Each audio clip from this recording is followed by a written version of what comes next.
gonna go feed everybody. We've got our supplemental feed, our dog food, and our sunflowers.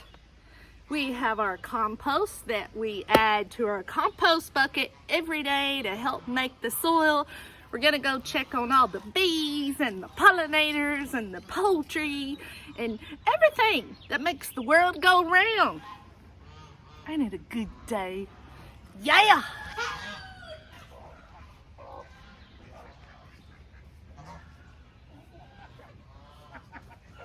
Hi, Blackie. How are you today? Hi, Prince William.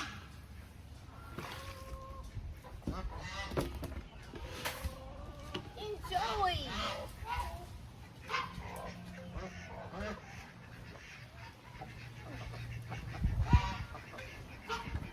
Love to do is to make my own compost because we have so many things that we plant around here. I like to supplement with what I put in my soil. Plus, I mean, soil is expensive. So I like to make my own. And I am so diligent about this. We cook a lot, so I save everything. So in my compost, I bring it sometimes several times a day. I have coffee filters. There's a bloom from a flower I brought in. Still smells good. This is rice, sweet potato skins, eggshells, and I have 2 buckets of it. And I just go back and forth. But what I always do is take it and I add soil to the top of it. I keep it wet because it's got to be wet so it will break down. And if I wanted to, I could use this soil, this compost today because it's already got so many good mycelium and all the wonderful fungi because I put a lot of leaf into it, which is leaf mold. So this is a very, very beneficial way, a cheap way to amend your soil. And it's just super easy. And I could have big bins, but this works for me. Just 2 big tubs. Put your soil, your compost into, your soil.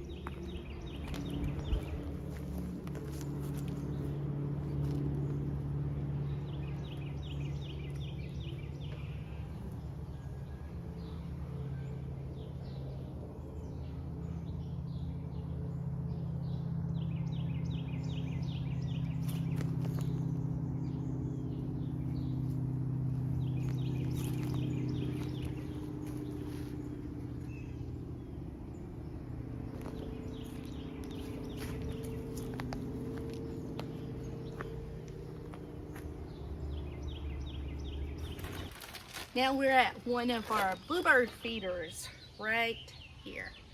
And to make sure that bluebirds are on your property, I always keep out shelled sunflower seeds and any type of a dried fruit. This happens to be dried cherries and dried cranberries. And I'll just go to the feeders and put them at the base. And the bluebirds love it. Behind me, there's several bluebird houses around here, but there are 2 sets that live in the garden. And I think one has eggs. I'll show you where else I keep these. We're at the backyard feeder station. In this station, I fill with royal wing black oil sunflower seeds. These are the cheapest that I found. It is a 40-pound bag, and I just purchase it, or my husband gets it for me, at the local TSC or Atwoods.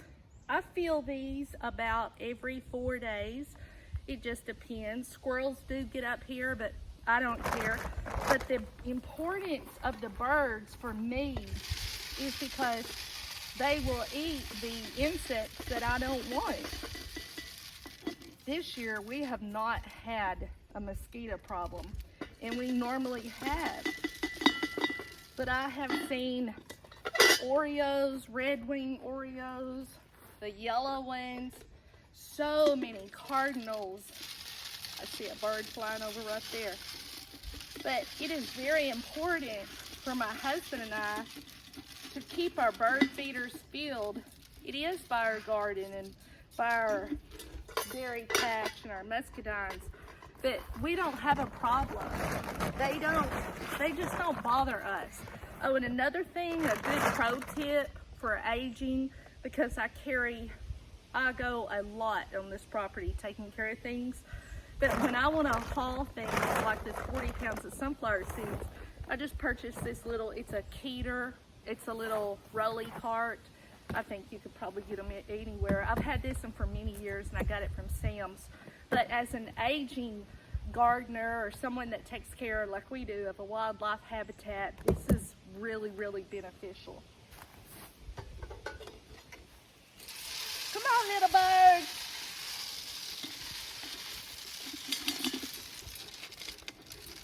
And Fiona does not bother the birds. She likes them. And we will set up one of our outdoor cameras just for entertainment and watch the birds. You know, it all depends on what you want to spend your money on, and wildlife and nature and our habitats, our garden, our orchards. That's what makes us happy. We want to help planet Earth, because planet Earth is beneficial to our survival.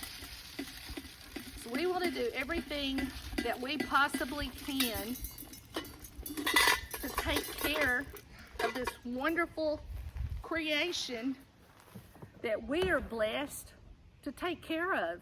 This is not work to my husband and I. This is joy. This is pure, absolute joy. A lot of people don't understand it. I guess you would just have to have it down in your soul like we do. So I'd like to just teach how we do it.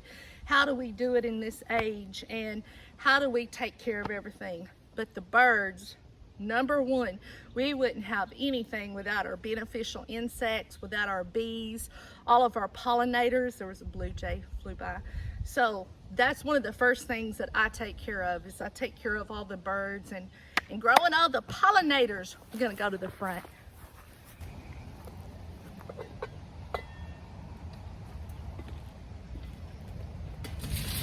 So this is in our front yard.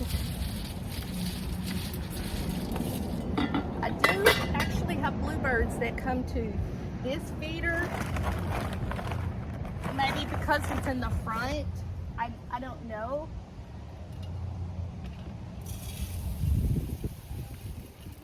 But I like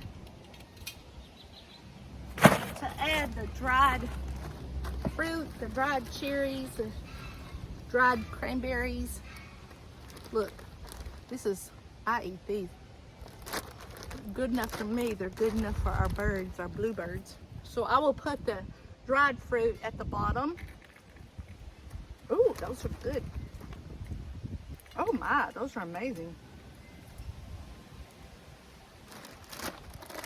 Bluebirds absolutely love it.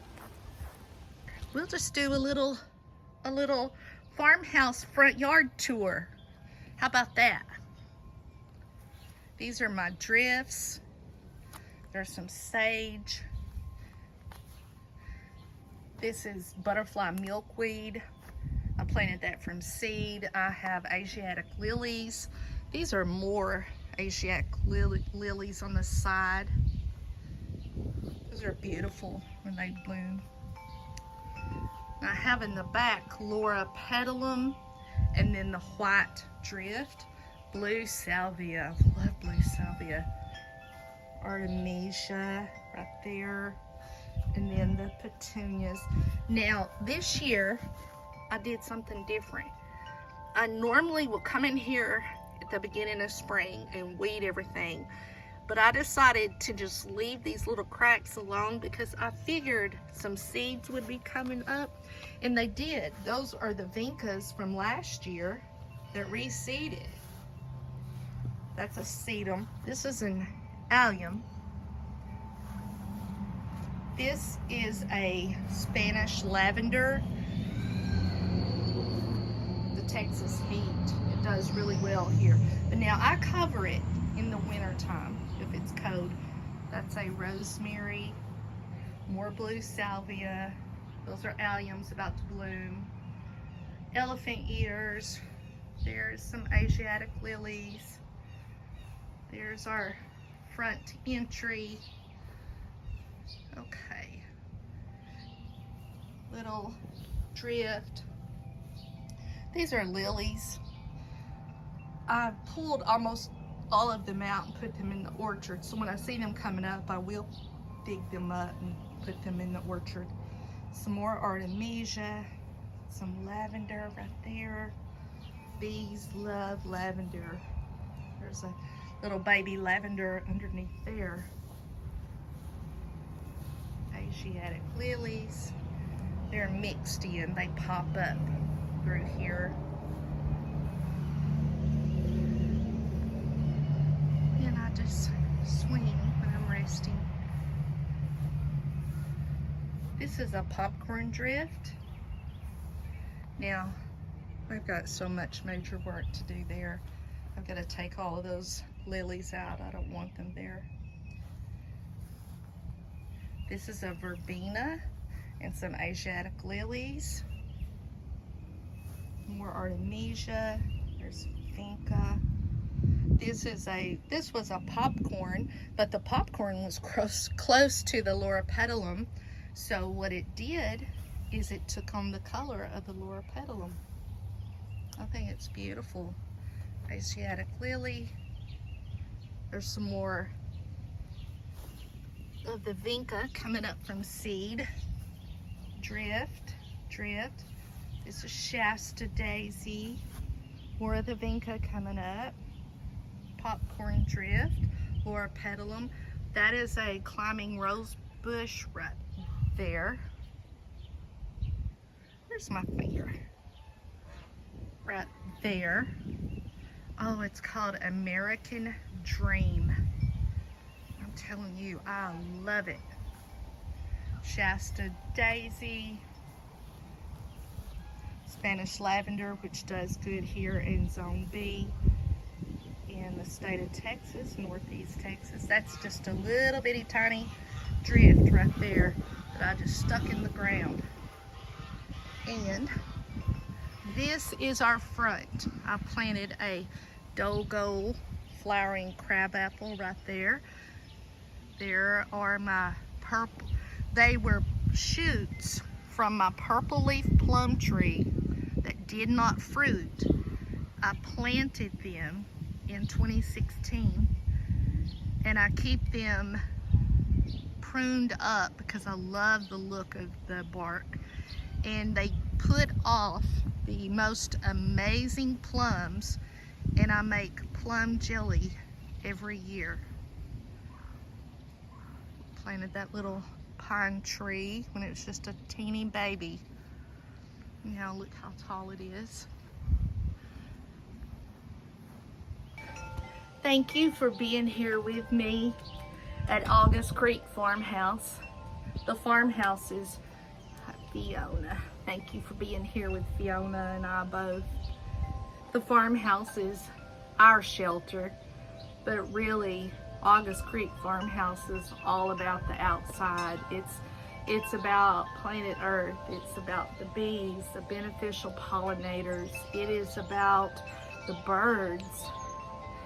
I get so passionate about this because we're nothing without our pollinators, without our birds, the plants.